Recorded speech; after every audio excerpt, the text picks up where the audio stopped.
Earlier this year, Supermicro was the only stock to outperform Nvidia, rocketing up by 300% in a single quarter.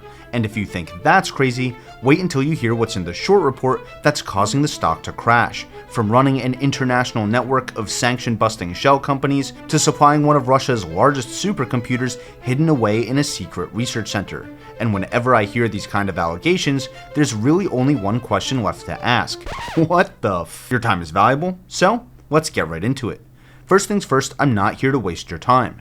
This video is all about the Hindenburg Research short report on Supermicro and what it could mean for SMCI stock. The reason I'm posting this video now is that's how long it took me to get through the whole report, and I never rush content out for the sake of views, and boy, was it worth the wait. Supermicro was founded in Silicon Valley by Charles Liang, a Taiwanese electrical engineer who is still the company's CEO today. He's also the biggest individual shareholder along with his wife Sarah, another co-founder of the company.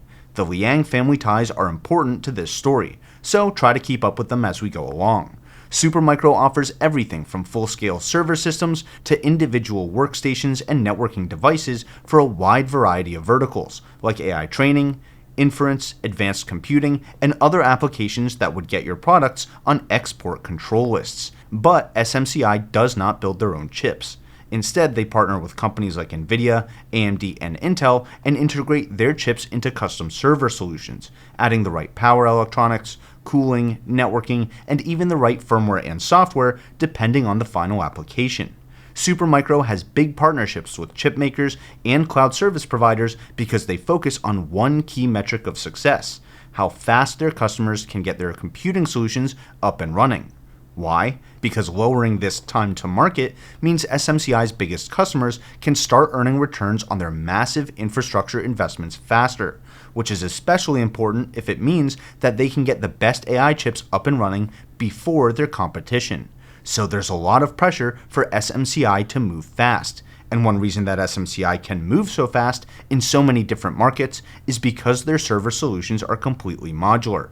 Supermicro calls these modules server building blocks. Some servers are air-cooled, while others require direct-to-chip water cooling. Some data centers want more CPUs, while others are buying up as many GPUs as they can, and so on. So when a company like Nvidia launches a new chip, Supermicro doesn't need to design a whole new server system for it. They design a new building block around that chip, which works with the rest of SMCI's server infrastructure ecosystem. But here's where things get interesting, at least according to the Hindenburg short report. Even though they're headquartered in Silicon Valley, Supermicro's primary manufacturer is a company called Abelcom Technology. Abelcom is located in Taiwan, and its CEO is Steve Liang, one of Charles Liang's brothers.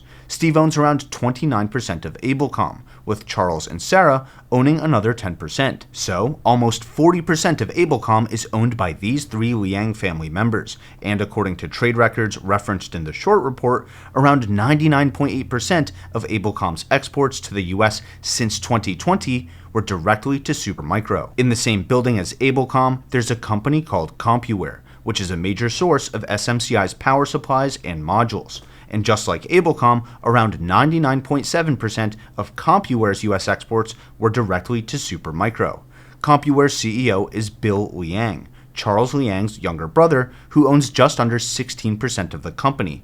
Steve Liang and his family own another almost 38% of CompuWare, and Abelcom itself owns another 15%. So that's 69% of CompuWare owned by the Liang family and their companies. Just to be clear, all of these relationships have been properly disclosed by Supermicro, and there's nothing illegal about setting up multiple entities to handle different parts of the business.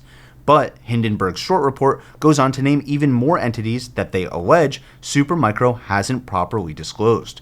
There's another brother. His name is James Liang, and he owns almost 86% of one company called Aeon Lighting Technology and 99% of another company called Aeon Biotech. In addition to producing LED lighting, Aeon Lighting produces server rack components like chassis, rail sliders, cooling systems, and power supplies. And Aeon Biotech seems to have pivoted to the server business as well, providing the most complete AI server design, R&D, and sales, according to a recent job posting. Both Aeon Lighting and Aeon Biotech operate out of the same location as Abelcom and CompuWare, And according to Hindenburg Research, Supermicro made no disclosures of any related party transactions, any products received, or any costs related to either of these companies. Entity records also show that Bill Liang, the CEO of CompuWare, is also a director and shareholder of a Hong Kong company called AblesNet Technology Limited, and is the chairman and 17% owner of another entity in Taiwan called AblesNet Computer Inc., which itself has over a 9% stake in CompuWare. Both AblesNet entities appear to be undisclosed related party suppliers or resellers of Supermicro's chassis, server banks, and other kinds of rack-level solutions I mentioned earlier. And their marketing materials have them in the same building as CompuWare as well. And then there's LeadTech, yet another Taiwanese company that is owned 20% by Ablecom and 10% by CompuWare. And Bill and Steve Liang also have board seats at this company. Supermicro makes no reference to any transactions with LeadTech either, despite them advertising almost identical products on their website. Hindenburg allegedly reached out to LeadTech's investor relations spokesperson, and they confirmed that LeadTech uses parts from Supermicro, Ablecom, and CompuWare, none of which have been disclosed.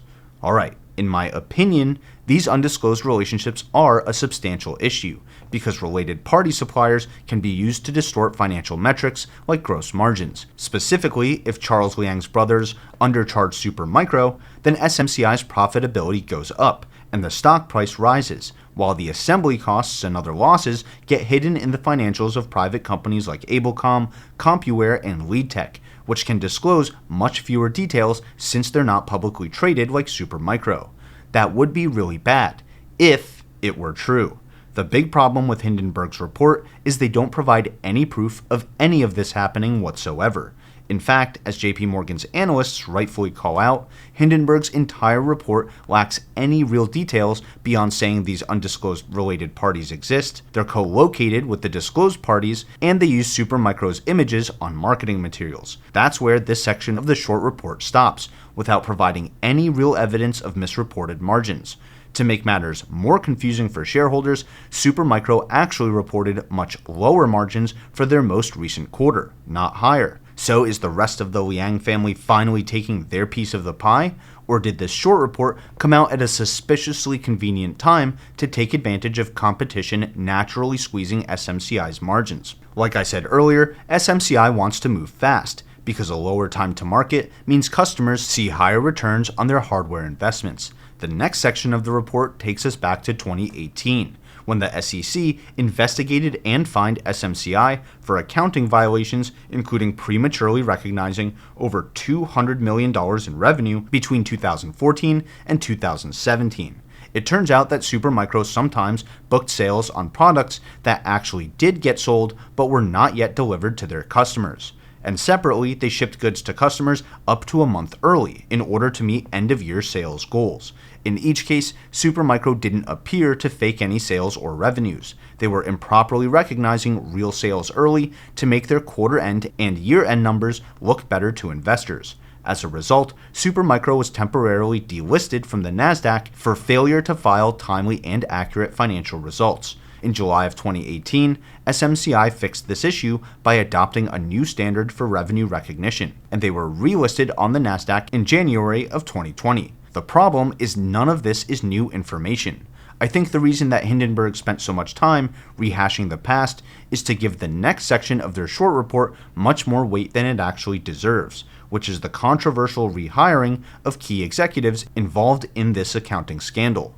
A lot of this section relies on quotes from unnamed former Supermicro executives that Hindenburg Research allegedly spoke to. Take this gem, for example. One former executive told Hindenburg that they questioned the decision to rehire one of Supermicro's original 1993 co-founders, Wally Liao, asking at the time, "Why are we having this conversation about Wally coming back as a contractor?" So when I saw him come back, I had the same thought, like, wow, that's interesting. That's it. That's the whole quote, before the report moves on to the next controversial hire. And here's that next section in its entirety, in case you think I'm cherry-picking sloppy parts of the report. In 2018, Senior Vice President of Worldwide Sales, Phidias Chow, resigned from the board of directors alongside the former CFO and Wally Liao. Chow was also specifically alleged to be one of the sales members associated with prior unlawful activity. Normally, leaving amid an accounting scandal would be the end of an executive's association with a firm. Yet a recent media report in April of 2024 by Asia University Taiwan reported that Phidias Chow attended a Supermicro meeting with CEO Charles Liang, where Chow was vaguely identified as Deputy CEO. Vaguely, huh? The source is a Taiwanese university website using the Google Chrome browser's built-in translate function. Not exactly top-tier detective work. And under that, Hindenburg even clarifies that another article that describes the same meeting simply refers to Chow as a consultant. So I'm not sure why they really included this part at all. This whole section of the short report is like that, and I'm sharing it with you to show you how all over the place this report is in terms of quality. It's not going to be easy for analysts or regulators to separate smoke from fire here. Let's move on to Hindenburg's biggest claims around possible export control violations, which reads more like a James Bond movie. Since the invasion of Ukraine in February of 2022, a web of at least 235 exporters and 185 importers have been shipping Supermicro parts to Russia. 28 of the exporters and 18 of the importers are now on sanctions lists or watch lists, and they appear to have handled around $125 million of Supermicro products since the start of the war. One of the biggest importers of Supermicro products is a supplier to one of Russia's largest supercomputers at a once secret, now sanctioned research center, and it's received at least $46.3 million of Supermicro's products since the start of the Russia-Ukraine war. Moscow-based Niagara Computers, a long-standing distributor of Supermicro products, allegedly became the single largest importer of Supermicro products to Russia. Even though it's not currently on US sanctions lists, it's involved with, quote, one of the most powerful supercomputers in Russia at the formerly secret Kurchatov Institute, a Russian state organization that leads research and development in nuclear energy, including nuclear weapons, aviation materials, electronics, and computer science. According to Hindenburg, trade data shows that Supermicro exported goods directly to Niagara Computers until the day Russia invaded Ukraine. After that, a California-based entity called Business Development International took over the exports, shipping more than $5.8 million worth of, quote, computing machine devices, data processing blocks, and parts and accessories to Russia, which could be those modular building blocks that I spoke about earlier. Business Development International's local office was less than 2 miles from Supermicro headquarters, and its CEO is named as Dmitry Garanov, the same exact name as the chairman and majority shareholder of Niagara Computers in Moscow. Hindenburg alleges that Supermicro was effectively selling components directly to their long-standing Russian customers via this California front company. And when Business Development International's export operations started to wind down, 3 newly created Turkish companies and 1 new Hong Kong entity took over shipping Supermicro's products to Moscow, which are the focus of the rest of the short report. As for the proof that Hindenburg provides, there are a few screenshots of websites, pictures of people holding boxes with Supermicro logos on them, and quotes with no ways to be verified. Alright, while this might seem like the plot to the next James Bond movie, those are the actual highlights of the Hindenburg Research short report on Supermicro Computer. Now let's talk about what this all means for SMCI stock. And if you feel I've earned it, consider hitting the like button and subscribing to the channel. That really helps me out, and it tells me to put out more crazy content like this. Thanks, and with that out of the way, here's my updated outlook on SMCI stock. A few days after the short report came out, Charles Liang responded in a letter to shareholders by saying that he doesn't anticipate anything in the short report or the delay of their 10K filing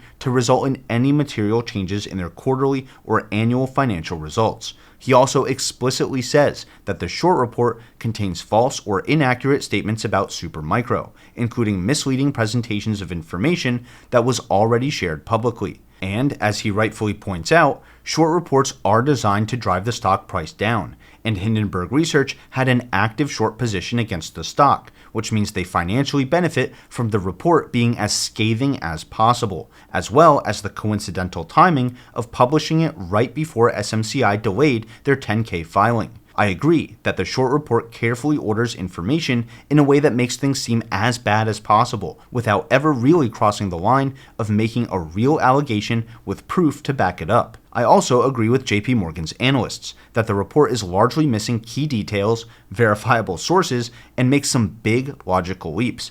But I do also think there are 3 things that Supermicro should answer for. 1, they should disclose all related parties, the costs and benefits of those relationships, and how they impact SMCI's overall financials. It's important for shareholders to understand where Supermicro's margins come from.